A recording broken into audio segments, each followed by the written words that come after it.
I don't know about you, Bahir, but I put on Moonage Daydream, and about 20 minutes into this documentary, I really wanted to watch it in IMAX. Oh, yeah. I Right? get you what you mean. Yeah. Yeah. Oh. So Moonage Daydream is a documentary that came out in 2022. Obviously, it did not come to Malaysian cinemas because it is incredibly niche, very acid trippy, and not the kind of thing that Malaysians are going to flock to watch. But we are here to tell you that you are missing out. It is directed, produced, written, and edited by Brett Morgan. Now, Brett Morgan is the documentary filmmaker that did The Kid Stays in the Picture, which is the famous Robert Evans documentary. Fantastic book, fantastic documentary. But then again, Robert Evans is one of your favorite people. So, I wouldn't say he's one of my favorite people. I will say he is one of my favorite producers. oh, yes, yes, yes, correct. An interesting human being. It's not like you knew him personally. No, but also it's not the kind of thing my mother would be proud of if I said I wanted to be like Bob Evans. You know what I mean?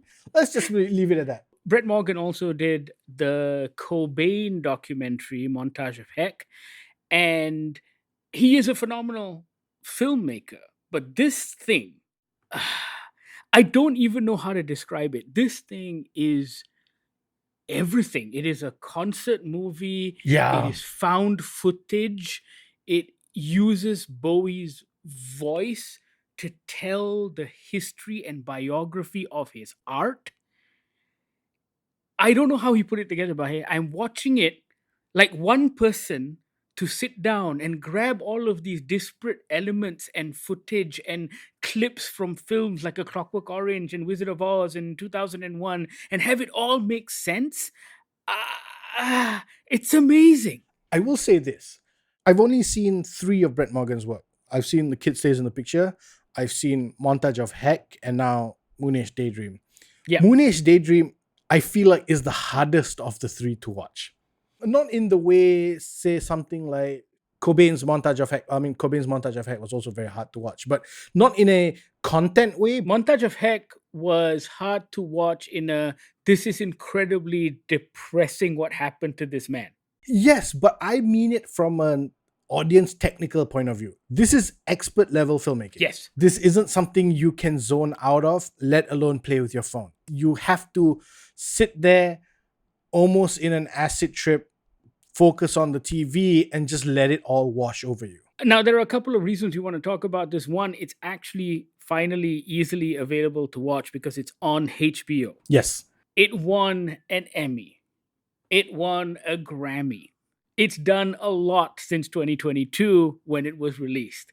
But even more than that, I think if you are a David Bowie fan, there is so much here for you to appreciate about how he approached his art. And I think there's a lot of that that I didn't know. Like, I love his music and I love his writing and his acting, but he did everything else, right? Bowie was a rock star, writer, poet, painter, actor, screenwriter, mime, dancer, provocateur, like social provocateur. Yeah. But when you watch this and you see the interviews that he does and you see the little sit down sessions where he's explaining himself, you understand just how much thought has gone into it.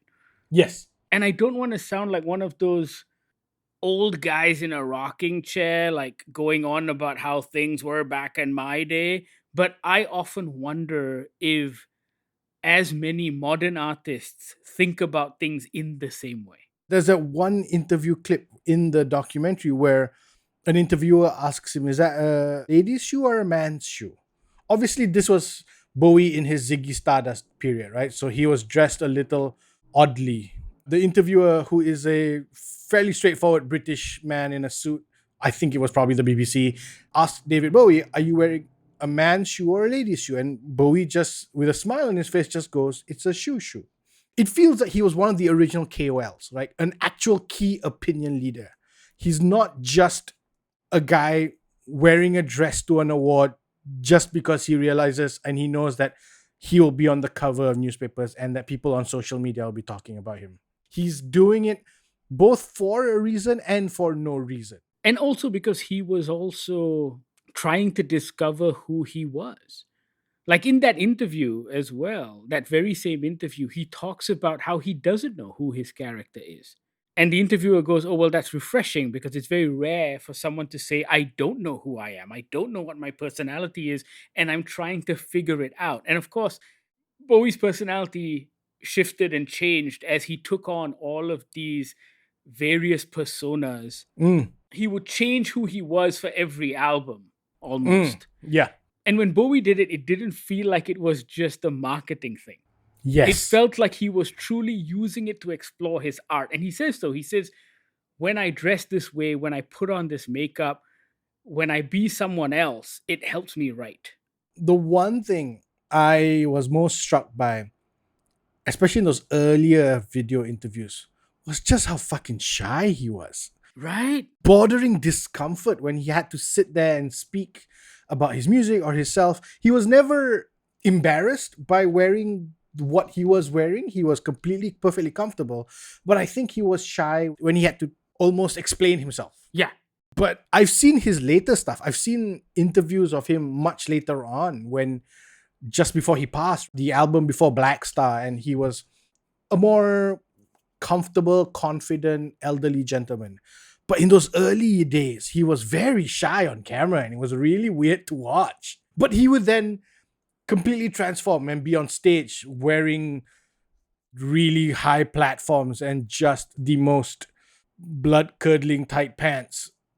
And you just be like, how are you this comfortable now? It's one of those things where it feels like the artist is truly himself when he is on stage. You know what it is? Something just occurred to me.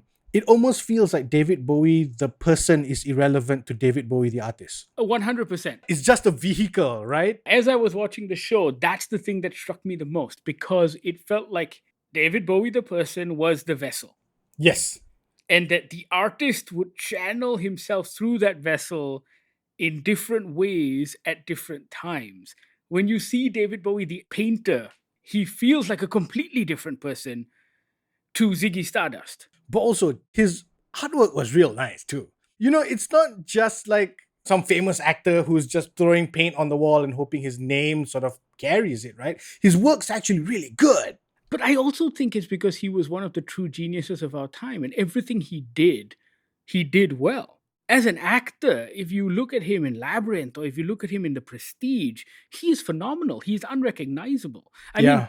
he's slightly more recognizable in Labyrinth because he feels like he's playing one of those quirky, trippy characters. But I remember back in the day, the number of people who watched The Prestige and then went, wait, that was David Bowie? Yeah. I'm just like, yeah, it was. Completely unrecognizable as Nikola He is Tesla. the ultimate chameleon.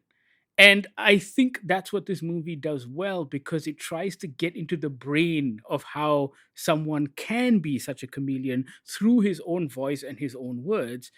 And obviously, it is not comprehensive because it's only like 2 hours and 15 minutes. And Bowie was such an all encompassing character. There is no movie or standalone movie that can possibly capture everything that he was.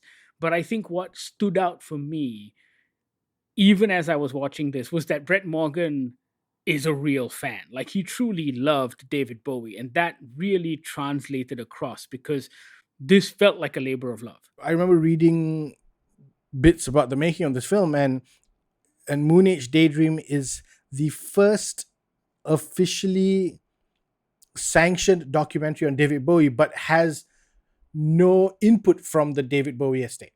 The estate gave Brett Morgen the footage, the access, but then left him to his own devices. And I think you can see that. You can see the respect, the love Brett Morgen had for David Bowie, the artist. That is where the focus is, right? The documentary doesn't bother telling us which school David Bowie went to. It doesn't bother telling us his stories of growing up and all that. Yeah, it's completely uninterested in that stuff. It's completely uninterested, right? It is uninterested in David Bowie, the person, and more interested in David Bowie, the artist. And I loved that.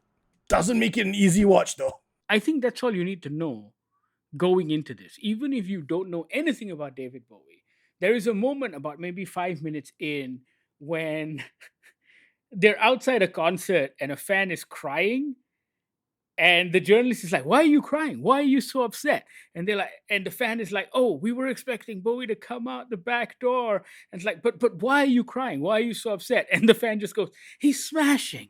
He's smashing." And Yeah. I'm just Yeah. like, it's fucking Yeah. great. Like, that's all Yeah. you need to know about Bowie. He's fucking smashing. And when you watch this movie, you're right about it not being an easy watch.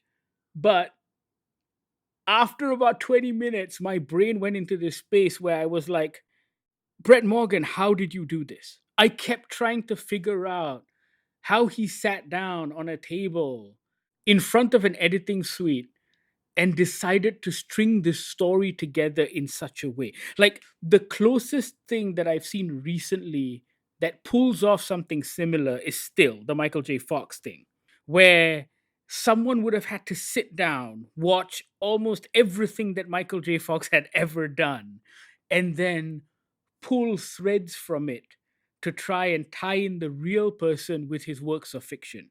You're right, but I still think that's easier because they have the interview with Michael J. Fox to string the story along, right? There's a question that will take you to the next point and the next point. Here is just free form. Like, that is a close approximation. Yeah. This is completely freeform. This is to repeat a tired joke. This is like jazz. It's just jams. And it's weird in how at the end of it all works in your head. If you've been paying attention, at the end of it, you go, I now understand David Bowie, the artist. When you reach the end of this, somehow all of the things that Brett Morgen has put in place suddenly fall together to make sense. You have to pay attention, you have to watch this closely, but you also, like jazz, have to let it wash over you. Yes. Yeah. You're paying attention to the words that David Bowie is saying on screen as he's talking to you, but you're letting all of the visuals and the sounds wash over you. Yeah. Yeah. I know this sounds complex. I know it sounds like we're describing something that is like a really interesting acid trip, but that is what this movie feels like. And look, I will say, if you've never seen a Brett Morgen documentary, this will go far in your cinematic education. If you ever want to take up the challenge of a cinematic education, I think Moonage Daydream has to be in there because it's not a linear story being told. There is no narrator, there is no title card taking you from one step to the next. Nothing. It's free flow, it's a river. At the end of it, you realize that you've just gone on a journey with David Bowie, and it's beautiful. It is, for lack of a better word, an experience. Yeah. Go watch Moonage Daydream. It is on HBO. Turn off all the lights in your house. Put it on loud. Or even better, if you have a really good pair of headphones, put that on while you're watching it. Imagine watching this on an Apple Vision Pro on the moon. That would be amazing. Fuck, dude. Like, you just blow it up full, 100 feet big, and then just go on the moon. Man, I don't eat drugs. Find a way to make this an immersive experience for yourself, and we promise you will thank us. Moonage Daydream is now streaming on HBO. Check it out. Let us know what you think. Goggler MY, all of our social media feeds. You can also email us on podcast@goggler.my or send us a WhatsApp on the Goggler hotline 012-524-5208. Thank you so much for listening. This is the Goggler Podcast.